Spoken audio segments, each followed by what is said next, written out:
Previously, Mash has been born without magic, which is problematic since it is the most important thing in society. Those who can use magic have a mark on their face, while those without the mark are eliminated. While having a hard time, Burded finds the abandoned baby Mash and raises him. Through the years, he did a lot of weight training, and older Mash is now a physical specimen. One day the magic police catch wind of his existence and attack him and his dad, but he manages to defeat them without magic, which surprises everyone. The leader of the unit named Brad promises that they will continue to hunt him down, but he proposes that if Mash becomes the best student in magic school, he will not report him, as it would mean that society has accepted him. The story continues at the Academy, which is said to be a historic and prestigious school that produces people that are known to be pillars of the magic realm. The prospective students gather at one of the open fields for the notoriously difficult entrance examination. Less than 3% of applicants get admitted, meaning only those with superior magical power are allowed to grace the school halls. Mash stands there with no magical power, looking to make a splash.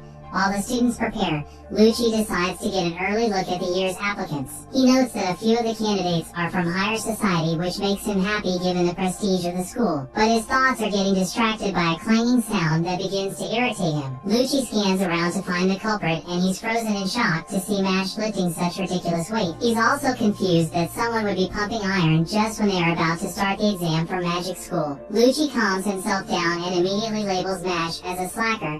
He looks over again and is shocked that he's doing the iconic invisible chair while reading a fitness book. Haters will say he stole the invisible cloak from Harry Potter. Lucci is more offended that he's not reading a magic book. He even notices Burnett and Brad looking the exact opposite of inconspicuous as they try to blend in to keep an eye on Mash throughout the examination. His father is a little skeptical about how his son is going to pass their test without using magic, but the magic officer is confident that his scar will fool everyone as it's indistinguishable from the real one.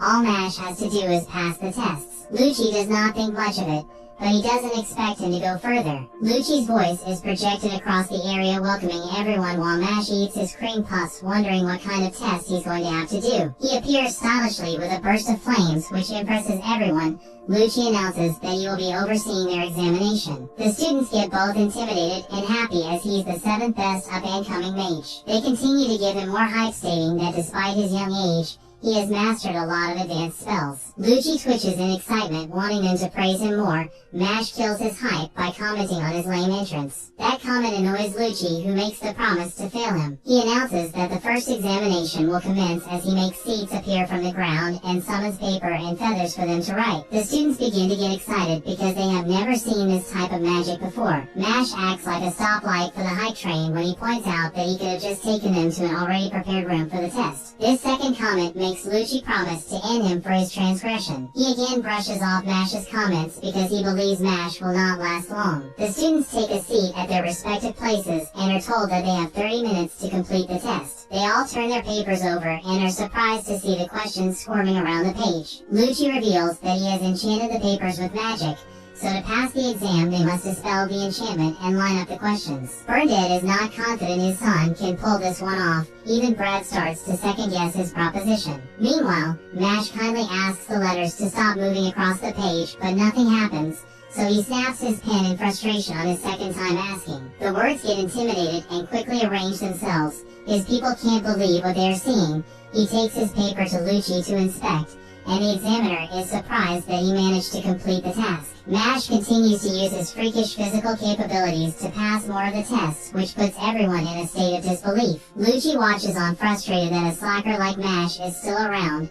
He thinks of a way to eliminate him and quickly announces the next test. Lucci erects a maze around the students and gives them 30 minutes to reach the goal. Mash feels confident about this one, but he is approached by Lemon, who wants to tag along with him and explains that it would be more efficient. He sees the logic in her statement and agrees.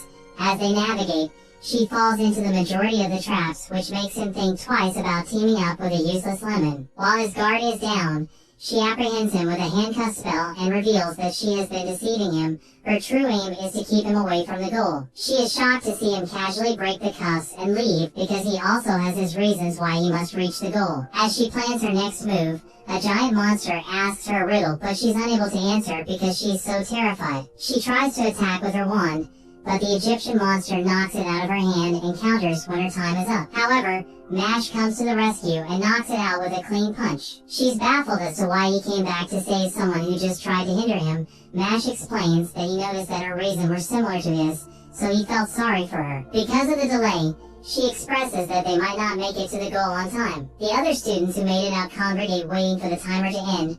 Lucci is confident that Mash will not make it given the time remaining. His face changes when they hear loud thuds approaching them, and everyone's jaw drops when they see that Mash has created a shortcut by knocking the walls down. The examiner is especially surprised because the walls are 1 meter thick and impervious to all magic. Headmaster Walbert watches the commotion from his office, and he is intrigued by Mash. The students begin to question the legitimacy of how the two completed the maze, and this leads to them chanting that the duo should be sent home. Mash takes all their criticism head-on, but it makes him a little sad, so Lemon shouts for them to stop. She tells them it was her fault, and this prompts Lucci to tell her to shut up and threatens her for good measure. Lemon doesn't heed his warning and continues to confess that Lucci promised her a place at the school if she stopped Mash from getting to the goal. She took the offer because her family is poor, so she wanted to be accepted into the school to open opportunities to remove them from that condition. She embellished her encounter with Mash a little, stating that he asked for her hand in marriage, but the guy calmly corrects her. Lucci admits to his actions and even confirms that he doesn't like Mash. The examiner begins to talk down on them and releases magic energy as he asks if they want to challenge his decision. Mash dashes over to him and snaps his wand as he tells the professor that he's gone too far. The rest of the students can't believe what he has just done. His guardians are also taken aback by his boldness. Before Lucci can take further action, the headmaster stops him in his tracks with one shout. While he floats above them, he announces the final interviews will now commence. From this point, Headmaster Walbert claims he's taking charge of the examination. He asks Lucci to come to see him at his office when the selection process has finished. He selects Mash as the one to be interviewed, and he appears in a dark room surrounded by officials. They exchange greetings, and Mash expresses his gratitude to be allowed into the HQ. They ask him a series of questions, and the others are not impressed with his answers, but the headmaster is intrigued by them. He wants to know why he decided to save the girl with the knowledge that he would not have enough time to complete the maze. He simply lets the old-timer know that he feels like he would have regretted it if he didn't do it. The headmaster is amused with that answer and concludes that he must be the type who acts before thinking. Mash never considered that the Sphinx might be stronger, nor did the idea of not being able to break the walls cross his mind. Mash believes that it had to be done even if it was considered. Walberg attributes his words to Mash as not understanding the ways of the world yet.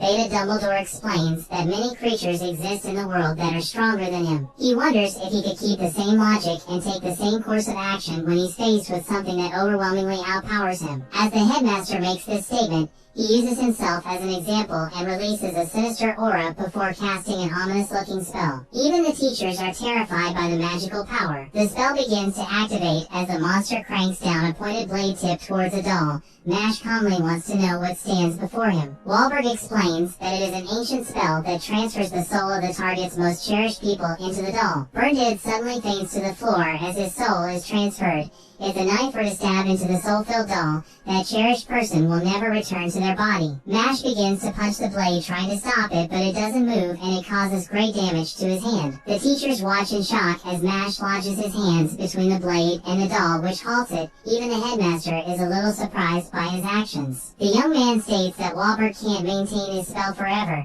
so he has turned this into an endurance contest. The headmaster believes depending on the person, power can be used to harm or help. This is why he emphasizes protecting the weak and regulating the strong, also known as noblesse oblige. From his observation, Walbert feels like Mash is a human that possesses that capacity. He deactivates the spell and apologizes as the place is lit up with candles. The old wizard reveals that he was testing him. He has no sinister intention of that nature. Mash accepts his apologies and answers his question of if he was to face the headmaster. The guy simply states that he would beat him down with his fists. Even the bootleg Dumbledore is stunned by that statement. The other teachers find his comment to be the highest form of insolence, causing them to scold him. The headmaster laughs again and welcomes him to the Easton Magic Academy by offering him a spot. Mash is already a legend in my eyes. All the while, Berndid's soul returns to his body. After a short while, they begin class where they learn the lock opening spell, which is the most basic. The teacher demonstrates, but Mash just opens it with his bare hands.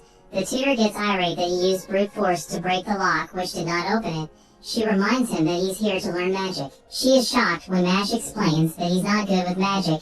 Finn sits next to him and already sees Mash as a troublemaker and knows to keep his distance. Meanwhile, a group of seniors peek into the class with a sinister look as they smile. Later on, Finn looks for his dorm hoping that he's not staying together with Mash. He reaches his place of stay and is surprised that there is no door. He turns and sees he is rooming with Mash, who is holding the door.